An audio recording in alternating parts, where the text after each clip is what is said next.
Olá a todos, sejam todos muito bem-vindos a mais um webinar da Linux Solutions. Temos dois parceiros hoje muito importantes, são duas empresas que trabalham em parceria com a gente aí que vão se apresentar e a gente vai falar sobre os assuntos. São um pouco pesados, densos, mas a gente vai tentar fazer de uma forma leve, descontraída e muito informativa aí para vocês, né? E aí a gente vai... Tu acha pesado, Paulo? Tu acha pesado? Um pouquinho mais pesado, né? Mas vamos lá.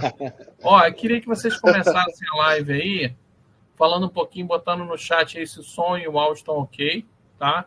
Eu vou colocar aqui de onde você é, eu sou Paulo Henrique Oliveira, diretor da Linux Solution, e onde você está hoje, né? De onde você vai. Eu moro em Campinas, mas eu estou em João Pessoa hoje. Coloca aí no chat quem você é, né? Onde você está, né? Ó, Rodrigo, seu vídeo travou. Coloca aí, travou o vídeo? É importante você falar aí se o vídeo travou ou não. Franklin, Rodrigo Dias, Rodrigo Ramos, Márcia, Peterson. Opa, tem mais, ó. 13 pessoas já. Franklin, Rodrigo, Márcia, Peterson, Júlio, Fábio, Gilberto Nunes, Jonas Pacheco, Anderson Alves, Antônio, Lucas, Ivan. Aí tá chegando mais gente aí. Pessoal, coloca no chat aí se o som tá bom, né? Ó, Vinhedo, São Paulo. João, você trabalha com o quê? Coloca também o que você trabalha, Rafael. Coloca que você trabalha também. Opa. Coloca ali, né? Coloca onde vocês trabalham também, pessoal. Não só o... Coloca aí, apresentação completa. Nome, o que você trabalha e onde você mora, né? Onde você está. Só em vídeo bom, legal. Aqui tá frio, Edmilson. Aqui também, 31 graus. João Pessoa. Edmilson, eu tô aproveitando. Semana que vem vou estar em Buenos Aires, vou sofrer. Ivan Freitas, olha lá. Bacana. Carlos Tecnologia. Lucas, São Paulo. João Quero, diretor comercial. Jonas, vídeo. Gabriel, bom dia, pessoal. Vamos lá. Fazer uma perguntinha para vocês aí, antes de apresentar o nosso apresentador. Você já trabalha com containers atualmente? Eu vou botar aqui, ver se aparece para vocês aí. Sim, não, mas pretendo. Bota aí, pessoal. Ó, não, mas pretendo, sim. Olha lá, ó. Só está respondendo aí, ó. Tá mais ou menos meio a meio. Mais ou menos, Coloca aí, pessoal. Volta aí, pessoal. Ó. Paulo Pereira, seja bem-vindo. Rodrigo Ramos Cardoso Cláudio, legal. Lucas Cardoso, executivo de vendas. Bacana. Temos 17 pessoas na live. Bacana. Vou fazer essa perguntinha aqui, ó. Não. Eu vou encerrar essa questão aqui e vou disponibilizar para vocês e vou colocar outra pergunta aqui no ar. Deixa eu ver se eu tenho uma outra pergunta aqui para colocar aqui. Eu gostei da introdução do Paulo, Rafael. O Paulo pegou e disse que nós vamos com um assunto pesado. Eu acho que tem que ser. Eu acho que não. Vamos lá. A gente vai deixar o assunto que é pesado se tornar leve no final. Então, é verdade. A segunda pergunta é meio repetitiva, então vou começar apresentando um pouquinho aí na ordem alfabética o João, o Kellon, e depois o Rafael, e a gente começa aí o nosso webinar. João, perfeito. Se apresenta um pouquinho para a gente. Obrigado, Paulo. Obrigado, Rafael. Muito bom estar compartilhando esse espaço com vocês. Acho que nós estamos numa era que cada vez mais o mundo tem que estar interconectado e o mundo de container ele traz essa facilidade para nós. Hoje eu estou na posição de diretor comercial aqui da Under. Under é uma empresa especializada em termos de computação em nuvem e infraestrutura de data center. Então, o meu papel aqui é trazer esse viés técnico, mas muito mais ligado à parte comercial e poder ajudar os clientes aí a resolver as principais desafios e dores de cabeça que eles têm no dia a dia. Então, sou muito focado no resultado, como nós podemos entregar a infraestrutura, essa computação em nuvem, essa parte de data center, de uma maneira tranquila e resolver os desafios de boa parte das empresas aí. Legal. E você, o Rafael, fala um pouquinho do seu trabalho aí.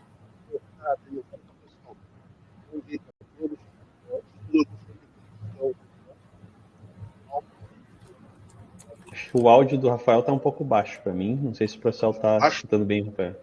Tá bom o áudio aí, pessoal? Agora voltou, agora melhorou. Tá, beleza. Então, agradecer aí o João, né? E o Paulo pelo convite. Tá aqui representando a Cardoso Cláudio, né? Estão falando que o áudio não está saindo. Ou está ruim? Eita. Melhorou? Então tá ok. Então tá. Tá indo e voltando. Qualquer coisa eu troco o fone, tá, Paulo? Rapidinho. Bem, eu estou atuando atualmente, eu estou como especialista de DevOps na K2 Cloud, né? Com foco em Kubernetes, em automação, infraestrutura, né? Eu vim trazer um pouco para vocês aqui, esse bate-papo é mais para desmistificar o uso de container dentro da infraestrutura, o qual eu ganho, né? Quais as dificuldades, e espero que no final a gente saia aqui com uma boa visão sobre isso, né? E que a gente consiga modernizar o ambiente e ter uma segurança maior do que o ambiente. Beleza, bacana. Então hoje a gente vai falar... O Rafael caiu aí, acho que tem um problema na internet dele lá. A internet está ruim, ele vai... Provavelmente o container dele caiu, mas vamos lá. Eu até brinco com o pessoal, Paulo, que eu sou um eterno aprendiz, né? Então, o Rafael aí com a bagagem técnica dele complementa muito o meu dia a dia, porque quando nós temos essa oportunidade de bater um papo com pessoas especialistas, assim, principalmente focado só em Kubernetes, para mim, eu aprendo muito. E eu acho que o pessoal que está nos assistindo aí também, se quiser compartilhar um pouco conosco aí, colocando perguntas e tudo mais, sintam-se à isso vontade. A gente vai anotar as perguntas, bem lembrado, a gente vai anotar as perguntas. Porque é o momento do bate-papo mesmo, né? Nós irmos para cima aí dos principais desafios no mundo de Kubernetes. Né? Legal. O João enrolou e você voltou aí, a gente vai fazer a pergunta. Obrigado, João. Opa! Rafael, pergunta para você, o que é Kubernetes e por que ele se tornou tão popular entre empresas que operam data centers próprios? Bem, Kubernetes é uma solução de orquestração de container, né? Então, ele se tornou bem popular por causa da redução de custos, né? E a facilidade de você fazer com que seu ambiente seja não tenha problemas de atualização de sistema, ou fazer com que seu ambiente de homologação e o ambiente de produção sejam iguais. Então, ele se tornou bem popular por conta disso. Eu consigo manter uma infraestrutura tanto desde a parte de desenvolvimento do analista até o produto final chegando para o cliente. Então, eu consigo fazer com que toda a entrega, né, ela seja com uma informação coesa. Então, eu não tenho aquela questão de esqueci de instalar um pacote do dev do .NET para rodar dentro da aplicação. Esqueci de instalar uma lib. Então, o Kubernetes se tornou popular por conta disso, né? Eu consigo manter um ambiente coeso, né? Então, é por isso. Mais fluido, né? Fluido, sim, é isso aí. Eu acho interessante, Paulo, se você me permitir, até para fica à vontade. Com o Rafael, o nome do nosso webinar aqui é O Poder do Kubernetes em Data Center, né? Quando eu pensei, e vocês pensaram nesse nome assim, eu até vou colocar para o pessoal fixar esse nome, qual que é a importância disso, né? Quais são as vantagens, como o Rafael comentou, o que é Kubernetes, né? Eu acho que nós podemos trazer as vantagens de você poder rodar um Kubernetes. Essa seria a minha segunda pergunta. Vou até falar para você, então. Para quem já tem um data center tradicional, qual a principal vantagem de usar Kubernetes em vez de manter aplicações e máquinas virtuais?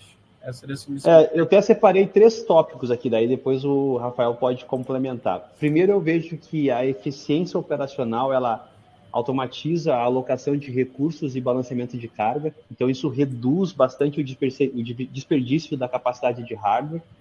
Eu vejo que usando o Kubernetes traz bastante a questão da alta disponibilidade para o ambiente, ou seja, é possível gerenciar o ambiente de uma maneira muito mais homogênea, prevendo a recuperação das aplicações e garantindo que o serviço esteja sempre ativo. E eu vejo a escalabilidade dinâmica, né? Então, eu tenho, às vezes, uma única aplicação, mas lá por baixo eu tenho uma escalabilidade gigantesca e a minha aplicação não fica fora do ar. E padronização, que é uma coisa que hoje em dia as empresas pensam muito na questão da governança, compliance, mas como é que eu faço de uma maneira orquestrada, organizada? E acho que a padronização ela fornece toda essa maneira de implantar, de gerenciar a aplicação, isso tanto numa estrutura de data center quanto numa estrutura de uma hyperscale. Mas o nosso foco aqui, como é data center, poxa, tu tem a tua estrutura de Kubernetes para rodar todo o teu ambiente. E eu até gosto muito da analogia olhando um porto. Então, quando eu tenho um navio lá, ou melhor, eu tenho um container, depois eu tenho um navio cheio de container, basicamente eu tenho um data center, que eu posso ter vários navios, e cada navio com a sua quantidade de containers dentro, e eu tenho uma estrutura que gerencia tudo isso, que é o Kubernetes faz toda essa prestação. Não sei o que você acha, Rafael.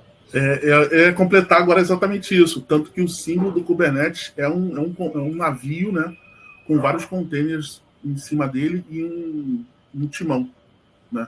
Então, basicamente, é isso mesmo. O que a gente tem hoje, né, se a gente tem uma infraestrutura, né, tradicional, né, e a gente utilizando os containers, a gente vai poder ter essa orquestração melhor, né? Então, por exemplo, no data center tradicional, a gente tem um pool de máquinas, né, e um pool de diversas VMs representando cada parte de um sistema. Então, tem lá um banco de dados, uma maquineta com banco de dados, eu tenho uma maquineta com aplicação, eu tenho uma maquineta com uma API rodando, enfim. Então, no Kubernetes eu transformo tudo isso em container, isolando o recurso, conseguindo administrar a questão de alta disponibilidade. Então, eu consigo fazer essa orquestração de maneira automática, né? Em vez de eu preciso colocar uma máquina nova porque eu vou lançar um produto novo lá no Black Friday ou qualquer coisa do tipo, né? Lançar um produto novo, então eu tenho que ir lá instanciar uma máquina e aí eu tenho que falar com o time de infraestrutura para eles, que é a máquina, instalar todos os pacotes. No Kubernetes, não. Eu quero aumentar a quantidade de disponibilidade ou performance da minha aplicação, é só escalar a quantidade de containers rodando na minha aplicação que isso vai funcionar. É basicamente isso mesmo. Muito legal, tu me lembrou um pouco da minha faculdade, Rafael. Porque na minha faculdade eu lembro que tinha alguns desafios, principalmente na disciplina de sistemas operacionais, que era como é que tu criava uma computação distribuída, né? Então, quando nós olhamos nesse desafio, acho que o Kubernetes ele facilita você trabalhar com a tua aplicação mais distribuída de uma maneira muito mais segura e escalável, né? É isso que eu ia perguntar.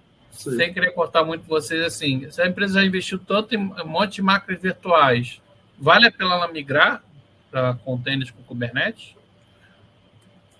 Quer responder, João? Eu respondo. Responde primeiro, aí depois eu falo um pouco da parte de negócio. Então, beleza.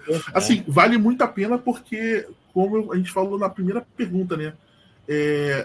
Por que vale a pena usar o Kubernetes? Mesmo que eu tenha uma infraestrutura on-premise eu já comprei as máquinas e eu não vou me desfazer dessas máquinas porque hoje em dia as pessoas falam muito em cloud, né? Mas eu posso sim. Existem ferramentas para você gerenciar cluster Kubernetes on-premise, né? E vale muito a pena, porque a gente não vai ter desperdício de recurso, né? A gente consegue utilizar o recurso disponível de cada máquina, entendeu? De maneira otimizada. Então, se eu tenho lá meu data center, eu posso utilizar o data center todo com Kubernetes, se quiser. Claro, hoje ainda tem algumas questões para serem avaliadas, mas, no modo geral, sim. Eu recomendo sempre mudar da infraestrutura bare metal, né, para uma infraestrutura com Kubernetes. Eu lembro assim, né? Quem nunca brincou com um pacote LAMP, né? Ou seja... Meu Deus! O LAMP é o Apache, MySQL e PHP, vamos dizer o seguinte, né? Eu vejo assim, são dois mundos, né? Aquele mundo que é mais tradicional, mais legado, que tem algumas complexidades, por exemplo, o mundo de RP, se ele é um mundo mais antigo, que ele está voltado muito na aplicação cliente-servidor, às vezes, tu mudar para um conceito de container fica um pouco mais difícil. Mas toda aquela aplicação que ela já está num conceito para o web, por isso que eu falei do pacote LAMP, né? Com certeza dá para colocar dentro de uma estrutura de container e poder rodar ela de maneira distribuída. Então, realmente é fazer uma análise da camada de software da aplicação e contar com especialistas, normalmente, para poder fazer essa transição. Hoje, todo mundo quer estar em cima de API, que é em cima de aplicações web com front, e quer ter o back rodando de uma maneira segura. Tudo isso dá para colocar, sim, em container. Eu já vi muitas aplicações robustas que rodam em cima de container e sempre tem que ter esse conceito do web ou, se não, web services, né? Então, isso é bem interessante. Legal. E assim, no caso, uma outra pergunta que eu ia fazer para vocês. É possível usar o Kubernetes sem migrar tudo para a nuvem? Ele funciona bem em on-premise? E no caso, se ele for para um data center, qual é a vantagem? Eu posso começar? Pode sim. Vamos lá. Nós aqui na Under, nós temos uma visão muito clara disso, assim, né? O foco é o resultado é da aplicação do cliente estar disponível. O que nós entendemos? Se o meu ambiente local ele não tem uma estrutura adequada, que praticamente 95% dos casos é dessa forma, é recomendado que isso esteja dentro de um data center. Por isso que nós temos 2 no Brasil, um na cidade de Barueri e outro na cidade de Osasco, de Cotia. O fato de estar dentro de um data center, você consegue montar estruturas clusterizadas para rodar toda a camada de Kubernetes. Então, isso ajuda muito mesmo. Então, até aproveitar a pergunta do Jonas, como é que faz para trabalhar com a questão da persistência dos dados, eu vou trazer uma estratégia que nós fazemos aqui, Rafael, e acho que você pode complementar de maneira mais técnica, né? Vamos lá. Existem várias estratégias, uma delas pode ser o Ceph, inclusive, que ele comentou, mas aí como é que o Ceph vai entregar esse conteúdo? Então, acho que a melhor forma de pensar é assim, um dos protocolos que ajuda muito para você ter uma persistência de dados é você trabalhar com um share dentro da estrutura do cluster.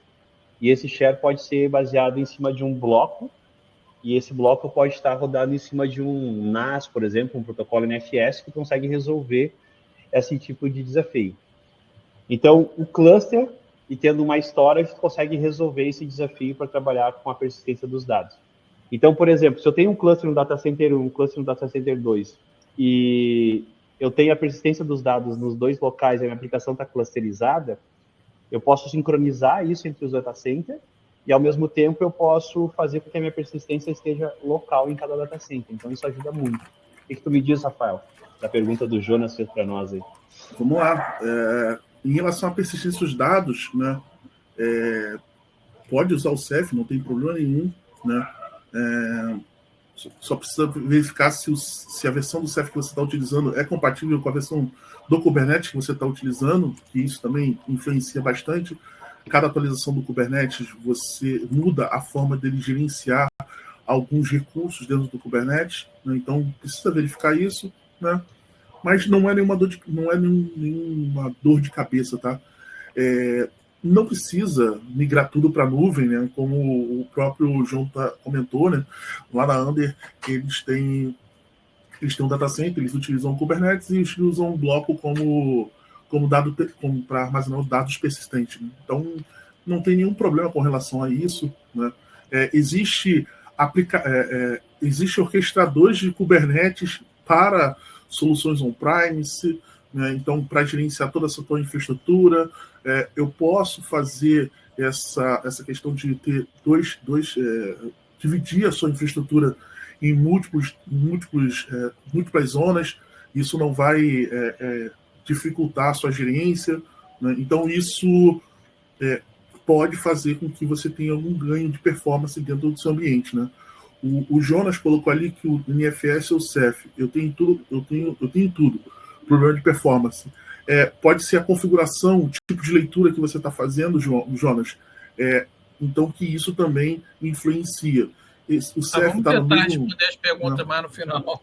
Então tá bom. Beleza. Não, tudo bem. É que eu vou empolgar. Estou empolgado, entendeu? Aí vai falando, Vamos tentar se ater, pessoal. A gente, no final, a gente fica tranquilo que eu estou anotando todas as perguntinhas aqui no final, né? A próxima pergunta no caso, como que o Kubernetes ajuda na redução de custos, né? Porque a gente está falando muito de otimização e está tudo lindo, maravilhoso. Mas e redução de custos? Como é que ajuda nisso? Né? Eu posso falar dessa vez, então, João? Eu posso falar dessa vez? Pode, com certeza. Vamos lá. Na redução de custos basicamente, se eu tenho uma infraestrutura com 10 máquinas servindo 3 aplicações, tá? Eu vou ter 3 máquinas servindo essas mesmas aplicações dentro do Kubernetes. Então, basicamente manutenção, eu vou reduzir o custo de manutenção, eu vou reduzir o custo de operação dentro daquele ambiente, eu vou reduzir a questão de atualização, Então, tudo isso está envolto de redução de custo também. Então, tempo de manutenção, tempo de atualização da aplicação. Então, tempo é dinheiro. Se tempo é dinheiro, se eu consigo atualizar meu ambiente mais rápido, então também estou ganhando dinheiro e reduzindo o custo. Concorda aí, João? Eu concordo, porque assim, a maior dificuldade das aplicações hoje ela está na questão de gerenciar de maneira eficiente a questão do recurso de hardware. Então, quando você tem um hardware e uma única aplicação nesse hardware, você vai ter um limite em dado momento. Então, se a aplicação ela tem que crescer, o seu limite vai ser o hardware. E muitas vezes você contrata muito mais hardware porque realmente a aplicação precisa. E quando você coloca um cluster, principalmente de Kubernetes, você traz uma eficiência. Porque à medida que o teu cluster, numa visão geral, ela está usando, por exemplo, 60%, 70% de uso, você adiciona mais nó dentro do cluster e assim você vai tendo um controle melhor de eficiência da estrutura de hardware. Então, o Kubernetes é uma verdade. Ele ajuda, sim, a reduzir o custo. Mas aqui vem um detalhe bem importante, tá? Até o pessoal que está nos assistindo aí, eu já fiz muitos estudos aqui na empresa, comparando custos de infraestrutura em hyperscale, por exemplo, vou citar algumas tecnologias aí, AKS, EKS, assim, outras, você acaba tendo um investimento muito alto quando comparado com uma estrutura de bare metal clusterizada. Porque o bare metal é até um exemplo que eu dou, ele é um ônibus biarticulado que leva 300 pessoas, em comparação a uma EKS, que é apenas um carro popular que leva 4 pessoas para o mesmo destino. Então, quando você coloca um bare metal para rodar, você tem muito mais desempenho e também a questão de escalabilidade, porque você tem vamos dizer assim, um canhão para usar no teu dia a dia, né? E aí acaba sendo mais eficiente. E aí traz uma redução de custo bem significativa para as empresas. Mas além da redução de custo, você acha que também o Kubernetes melhora essa disponibilidade dessas aplicações? Bastante. Melhora bastante. Significativamente. Porque até Desculpa, João. Pode falar, perdão. Até pegando alguns exemplos, assim, comparando em termos de EKS, assim, né? Nós fizemos um projeto que tinha um cenário lá de mais ou menos um investimento na faixa de R$8.000 em cima de EKS. E quando nós trazemos isso para um cenário de bare metal clusterizado, nós temos a mesma capacidade de investimento mensal, só que com 5 vezes mais capacidade de recurso, né? Então, além de trazer vantagem financeira, traz vantagem de tecnologia, porque traz mais resiliência tanto para a aplicação quanto para a questão de hardware. Então, é muito mais vantajoso, sim, Paulo e Rafael. E só para complementar, Paulo, o finalzinho da fala do João, Kubernetes significa otimização de recurso. Então, você usa o recurso daquele node, daquela instância, o máximo possível dela para te entregar a melhor performance da tua aplicação. Tá? E se aquele node não comportar mais esse recurso, né, solicitado, ele escala isso para um outro node. Então, ele consegue ir fazendo esse redimensionamento, né, de uso da tua aplicação. Né? Mas, assim, o que muda no dia a dia, assim, para uma equipe uma empresa está adotando Kubernetes? O que muda no dia a dia, assim? Muda bastante coisa, né, Rafael? Muda. Porque o paradigma, eu pensar quando eu comecei a programar, né, lá atrás, eu comecei numa estrutura procedural, né, então tu vai lendo o código e ele vai te dando as respostas. E aí quando você passa para o mundo de orientação a objeto, aonde você tem a herança, tem poliformismo e entre outras classes lá, você pode criar módulos, e esses módulos podem ser pequenininho e você distribui isso em cada container. E a aplicação ela vai se comunicando através de conexões, né, que seriam as APIs, até para não fazer um termo muito mais técnico. Então, isso facilita muito para o time. Só que o time também tem que mudar um pouco o paradigma. Quem está acostumado a desenvolver uma aplicação que seja cliente-servidor, 1 ou 2 ou 3 camadas, muda um pouco você ter que trabalhar com ela desacoplada, porque a ideia não é você centralizar, é descentralizar. Correto, Rafael? É nessa linha, né? É exatamente isso. Como a gente tinha muita questão do sistema monolito, né? Então eu tinha uma maquineta com toda a minha aplicação rodando ali dentro, né? E a gente começou a trabalhar com sistemas distribuídos. Então eu tinha uma máquina que cuidava do banco, eu tinha uma máquina que cuidava da API, tinha uma máquina que cuidava do front-end, e isso se interconectava, né? O maior problema que a gente encontra hoje, né, das equipes é que eles ainda não entenderam como funciona isso. Mas a partir do momento que eles começam a entender e desenvolver as aplicações para que elas funcionem dessa maneira, né, de maneira isolada, né, mas interconectadas, né, se eu tenho um front-end, ele tá recebendo, se eu tenho uma aplicação, ela está recebendo muito recurso, né, eu posso só escalar o back-end que isso funciona. Né. Para as equipes, o que vai mudar? Vai mudar a parte de automação, né, monitoramento de log. Então, tudo isso a gente tem o Kubernetes pode entregar isso para vocês, né? Então tem essa vantagem também. Então aí tem automação de pipeline, enfim. Mas no caso, por exemplo, Kubernetes, quem se beneficia só a empresa grande ou pode ser a empresa pequena também? Pode ser empresa pequena também. Isso aí eu acho que principalmente assim, né? A empresa grande ela consegue investir em mais capacidade de hardware e assim deixar o ambiente cada vez mais resiliente. Mas aquela empresa, vamos pensar no mundo de startups, né, que já estão conectadas a esse mundo de microserviços, que é o mundo de containers e Kubernetes, ele já entra numa tecnologia muito mais adequada para prever a escalabilidade dele sem ter uma fatura exponencial. Porque, para nós que estamos no dia a dia do negócio, o que é importante? É essa ligação técnica com o negócio. Dizendo isso, quando o cara está lá na frente, desenvolvendo, e ele está criando um software, que é normalmente o que as startups fazem, o que é interessante é que esse software, à medida que vai crescendo o número de usuários, a minha fatura, em termos de custo, ela não seja exponencial da mesma forma que o número de usuários vai crescer também. O importante é ter uma fatura linear. E aí o Kubernetes, ele permite você ter essa estrutura linear. Até aproveitando... Por que algumas empresas buscam, né, o ambiente clusterizado em cima de bare metal com máquinas virtuais e em cima uma camada de Kubernetes rodando? Porque ele faz uma abstração do hardware físico, uma abstração da máquina virtual e tem um cluster de Kubernetes. Então, o hardware, se tem uma falha, os containers migram para o outro hardware. Então, isso tudo ajuda muito para a disponibilidade e resiliência e custo lá embaixo para as startups de maneira linear, tanto para grande quanto para menor. Exatamente isso. Exatamente Legal. isso. E a questão da segurança, né? Que a gente falou ali de otimização, modo de trabalho, custo. E a questão da segurança, você acha que o Kubernetes contribui para ter uma segurança maior de aplicação? Contribui bastante, Paulo. Contribui bastante, porque como eu tenho a questão de isolamento de recurso, né, eu posso fazer com que eu posso ter múltiplos sistemas rodando dentro do Kubernetes, eles estarem isolados, né, e se houver uma falha, essa falha ela não se propaga dentro do ambiente. E quando eu falo falha, não é falha de hardware, mas sim falha de segurança, né?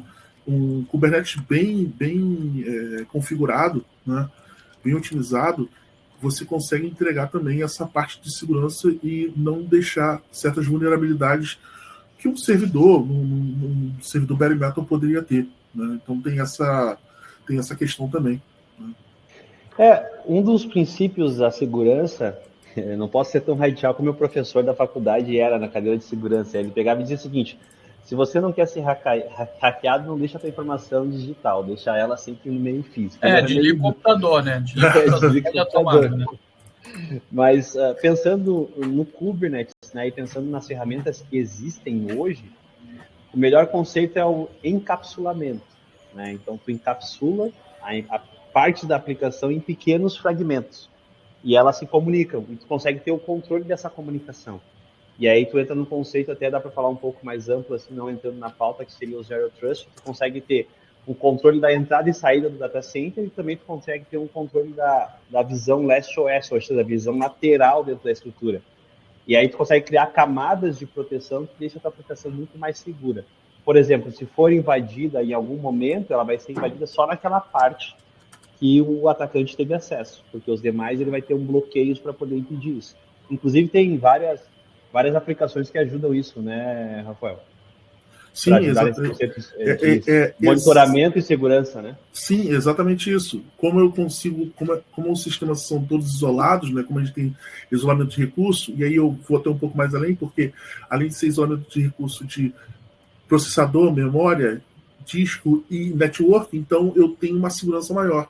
Então, se algum sistema tiver algum problema de vulnerabilidade, aquele problema vai estar isolado somente naquele sistema. Então, eu consigo tratar essa vulnerabilidade, né, melhorar a segurança para aquela aplicação, né, e para que ela funcione de maneira correta. Então, legal. E Paulo, se você me permitir, acho que vale a pena fazer um questionamento para o pessoal ali, quem é que já está usando o Kubernetes hoje, ou quem é que está usando... Vamos falar mais no final, para a gente seguir aqui. Nota aí, então você quer saber quem está usando, né? Mas daqui a pouco a gente vai falar. É difícil começar com o Kubernetes, acho que tem até um pouco a ver com essa pergunta, né? Qual o primeiro passo para testar essa solução dentro do Data Center? Olha, eu posso falar que a melhor maneira de você começar, né, dentro de um data center, ou até mesmo uma empresa pequena que tenha lá seu data center, né, ou seu CPD, né? Sou da época do CPD, pessoal. Né? Então, tem algumas soluções que fazem isso, né? Você pode instalar um Minikube para poder testar suas aplicações, tem o K3S também, que pode também fazer essa orquestração, né, utilizando o Kubernetes. Tem o próprio K0S, né? Tem outras ferramentas também, proprietárias que podem utilizar o K0S. Então, outras ferramentas que podem utilizar o Kubernetes. Então, assim, não precisa ter uma infraestrutura gigantesca para começar a utilizar Kubernetes, né? Então, o ideal, a minha recomendação sempre é a seguinte: qual a sua real necessidade? Qual o equipamento que você tem? Né? Porque com isso você consegue crescer a sua infraestrutura de acordo com a sua necessidade. Então, não é difícil começar com Kubernetes. Entendeu? Não é. Acho que a dificuldade nem está em começar com ele. Acho que a dificuldade está em entender o que a aplicação precisa para assim começar a evoluir. Então, acho que dá para dividir em steps, né? Então, por exemplo, hoje eu tenho uma aplicação legada, eu quero colocar ela em Kubernetes, faz uma análise mais profunda. Não, estou desenvolvendo uma ideia nova, já inicia 100% de desenvolvimento em cima de Kubernetes. Então, acho que tem esses dois mundos.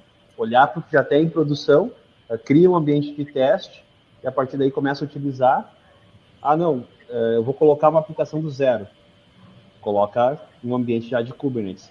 E aí eu até faço um convite e a recomendação. Muitas vezes, eu gosto muito dessa pergunta, assim, né? Às vezes nós pensamos o seguinte: como é que eu resolvo um problema? Só que a essência da pergunta tem que ser mudada. Ela tem que ser: quem é que pode me ajudar a resolver o problema? Porque quando eu troco para esse lado, eu vou perguntar o seguinte: será que eu não consigo contar com uma empresa especialista que pode pegar todas essas horas que eu vou ter para aprender uma nova tecnologia e colocar isso em produção, mas eu trago para ele o projeto e essa empresa consegue colocar o ambiente de desenvolvimento para mim o mais rápido possível? Por exemplo, vamos pegar aí 100 horas de projeto, 300 horas de projeto, com certeza nesse patamar já dá para colocar um ambiente em produção para uma aplicação e fazer todo esse processo de migração. Então, acho que vale a pena pensar assim: quem é que pode me ajudar, ao invés de como é que eu posso resolver isso sozinho, né? E essa é até uma questão cultural nossa, como brasileiros, que é sempre tentar fazer por si só. Mas, às vezes, eu posso fazer parte de um projeto e esse projeto pode ser cada vez maior. Então, acho que a recomendação é essa: olhar para o mundo passado e o mundo futuro, como é que eu posso ter pessoas que me ajudem a fazer isso. E só para complementar, Paulo, a fala do João, né? A questão é: eu tenho uma aplicação rodando, eu posso empacotar ela dentro do container? Sim ou não? E utilizando as horas, né? Vale a pena pegar essa aplicação, refazer ela para dentro do container? Não é melhor construir uma aplicação do zero, já com esse workflow de containerização? Então, essa questão também tem que ser levada em consideração. Né?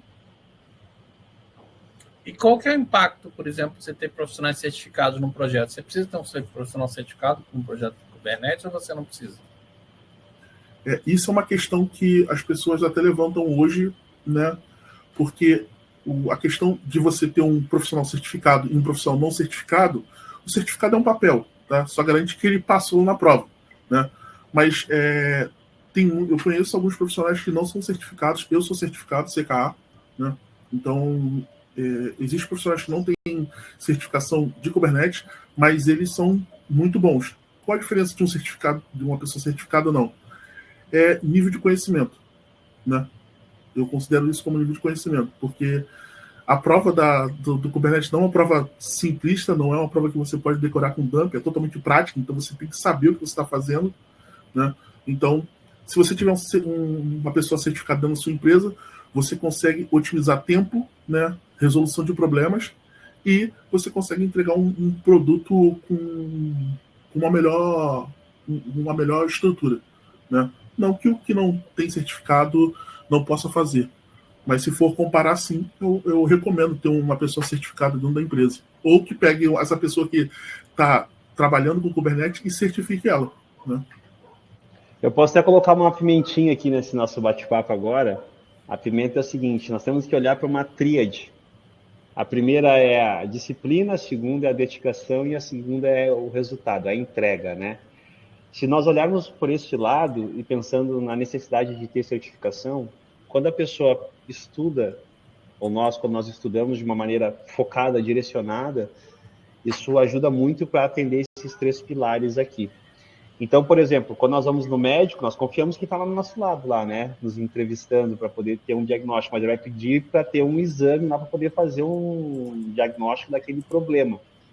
Quando o cara tem uma aplicação, acho que nós temos que pensar exatamente nisso também. Pô, eu vou contar com alguém que é especialista, que já tem uma bateria de anos em cima dessa tecnologia, que pode me ajudar a resolver muito mais rápido, vai ter que fazer um diagnóstico antes para colocar em produção.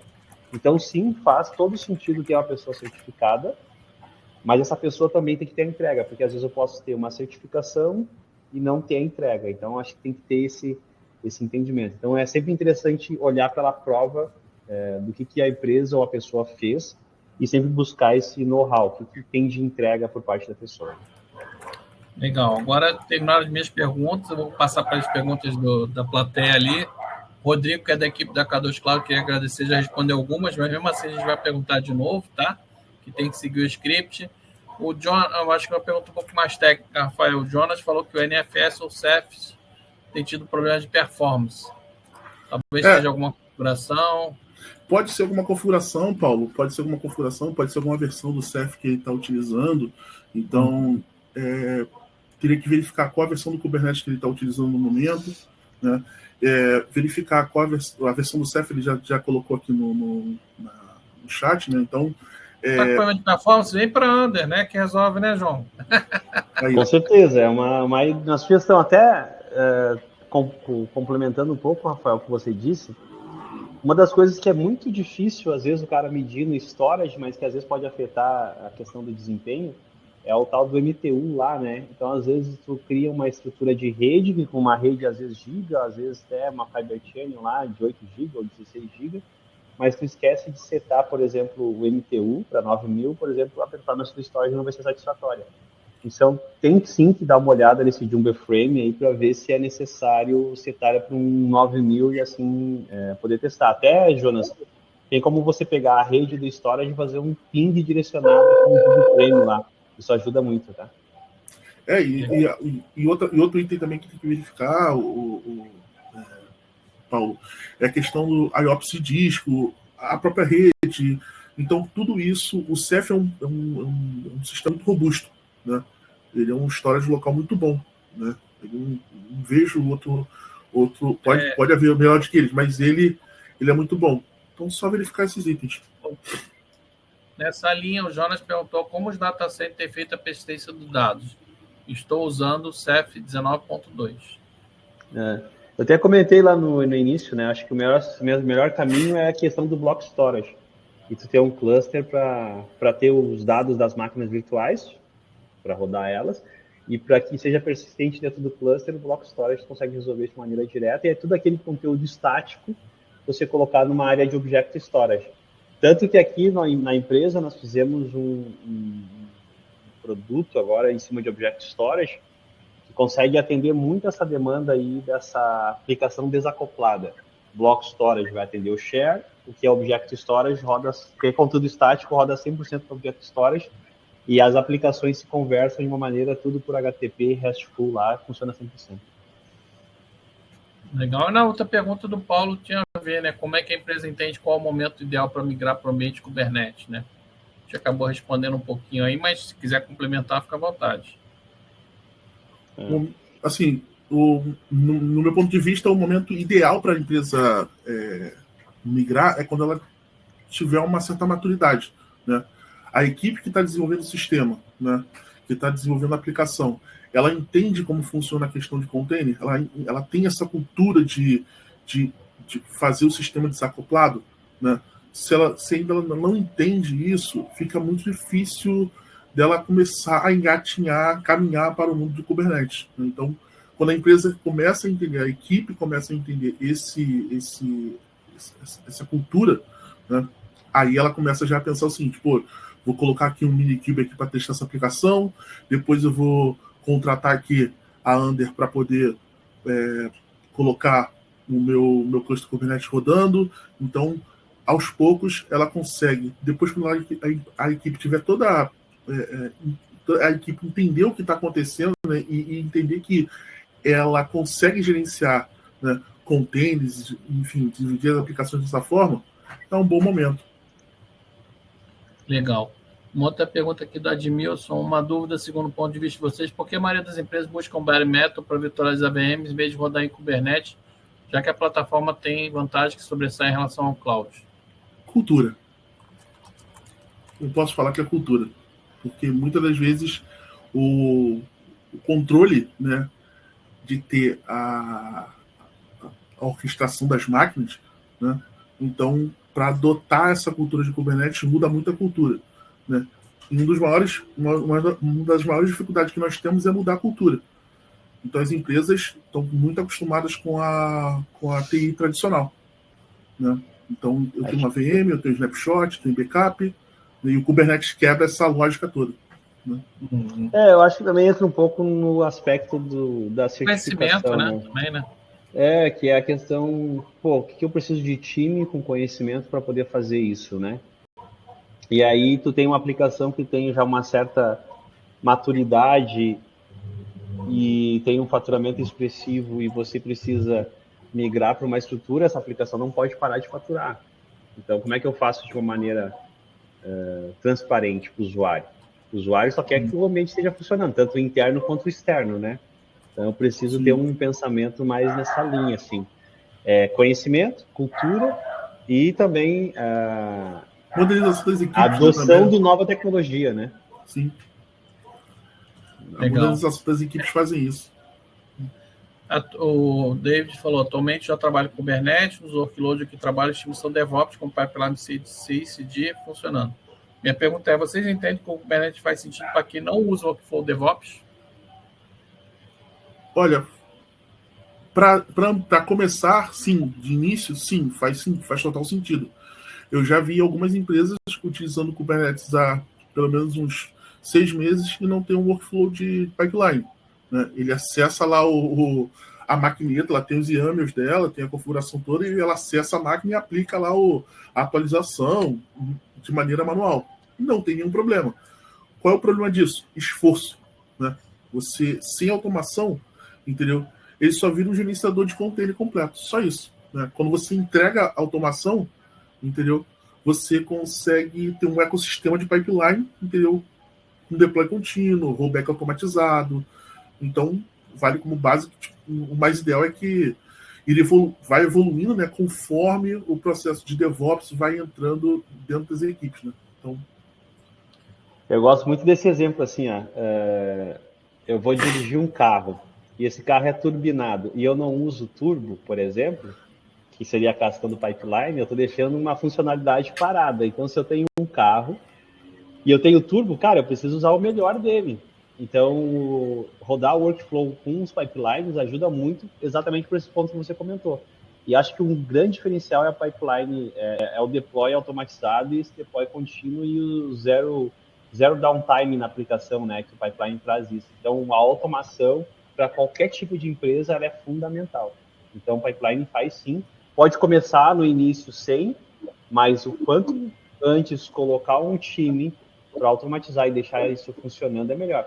Inclusive, por exemplo, aqui na empresa, nós entendemos um pouco a demanda dos clientes para isso e nós conseguimos trabalhar com alocação de time de DevOps especialista para poder fazer com que o pipeline funcione. Então, mesmo que você tenha uma estrutura que ainda não tem pipeline, nós conseguimos ajudar, inclusive, para poder fazer isso. Normalmente, com uma estrutura de data center clusterizada, tudo isso facilita para colocar um deploy automatizado em cima de pipeline. Sim. Legal. Para finalizar aqui, Admilson, vocês acreditam que a gestão de Kubernetes é um pouco mais complexa do que a VM? Acredito que isso impacta na procura? Eu vou fazer uma analogia aqui, né? Kubernetes é aquele bebê recém-nascido que dá um trabalho, que você tem que acordar de madrugada para cuidar, para fazer tudo isso. Mas depois, quando você acostuma com aquilo, você entende o funcionamento. O funcionamento não. Quando você entende esse fluxo, fica até mais fácil, né? No início é difícil, é mais complexo, entendeu? Você tem que entender alguns recursos, né? Como namespace, ingress, RBAC, storage, service, deploy, stateful, enfim. Parece uma loucura. Tem gente que até desiste. Eu confesso a vocês que no início, entendeu? Eu pensei em desistir de Kubernetes, mas depois que eu vi que era a facilidade que trazia, ficou mais fácil, né? Então, conforme vai utilizando, você vai aprendendo, a gestão vai se tornando mais previsível, mais escalável, você consegue gerenciar as políticas, você tem template, então você consegue gerar um padrão, né? E no final, né, a curva de entrada é assustadora, entendeu? E o resultado no final, né, vai ser menor trabalho, entendeu? Com menos esforço e menos erros. E aí você tem padronização, né? Então, basicamente é assim. Legal. E a pergunta para finalizar um pouquinho, o João, quem está usando aí Kubernetes, fala eu no chat aí. Quem está usando aí o chat aí, para a gente saber a pergunta aí. Última pergunta. Eu deixei para o final, João, porque senão ia complicar muito aqui minha organização aqui, minha organização própria. Quem está usando Kubernetes aí, fala eu. Tá? Legal. David aí, ó. Deixa aí. Pessoal, essa analogia que você fez aí, Rafael, é bem interessante da criança, né, do bebê, né? Mas eu vejo que a adoção ela é o futuro, tá? Eu vejo que a tendência das aplicações cada vez mais é rodar nesse conceito de microserviço. E aí eu até faço um paralelo, assim, né? Nós que estamos no mundo de tecnologia, nós temos cada vez mais aprender a sopa de letrinhas. Então, quanto mais conhecimento nós tivermos, melhor fica. Então, migra sim essa aplicação para uma estrutura de Kubernetes. Nós podemos ajudar vocês a fazer isso. E, com certeza, vai ser um excelente resultado para a sua aplicação. Principalmente ali, até o Jonas comentou que usa o Docker Swarm. Né? Meu Deus, eu ia comentar isso. Eu nunca faço isso. É o começo, Jonas. Sabe que dá para mudar isso aí. Esse mundo dá para mudar, tá? Não tem aquela trend lá nas redes sociais. Primeiro você começa, depois você melhora. Mas no caso do Docker Swarm, nem isso acontece. Você só começa e depois piora. Começa e para, né? Pessoal, a gente por isso que ele colocou ali, pelo amor de Deus. A gente está indo para o nosso encerramento aí, passamos até do horário, foi muito bom o bate-papo, né? E queria deixar aí, se o João puder deixar os contatos dele aí, para quem precisar ter um Kubernetes aí em data center, né? A equipe deles é especializada, claro, junto com a nossa equipe aqui da Linux, que a K2 Cloud te ajuda bastante, mas se puder deixar um telefone, um e-mail, um site aí para quem tiver interesse, né? Vamos botar esse Kubernetes para funcionar aí. O sonho que você está querendo fazer, vamos botar logo isso para funcionar. Conversa com o João, com a equipe da Under, né? Que isso aí vai sair do papel. Com certeza. Botar no chat ali, João. Vou colocar. Agradeço bastante a disponibilidade aí, Paulo e Rafael. Essa tríade aqui ela é extremamente importante, porque nós conseguimos ajudar muitas empresas que estão com essa necessidade de fazer uma adequação, ou muitas vezes uma migração, até mesmo a criação de uma estrutura de Kubernetes. Então, nós podemos ajudar com certeza. Eu vou deixar aqui o nosso contato direto, tá? E quero aproveitar e convidar quem quiser acompanhar aí um conteúdo altíssimo em termos de negócio e tecnologia, pode procurar o nosso podcast em todas as mídias, nós temos aqui. e isso ajuda bastante. Então é o Under Connect, tanto no YouTube, quanto no Spotify, quanto no Deezer e quanto no Amazon aí está disponível. Então, obrigado mais uma vez e podem contar conosco aí para o que for necessário. Tá? Não, enquanto você deixa os contatos aí, um e-mail aí, alguma coisa, um e-mail aí também. Eu vou deixar o e-mail aqui. Legal.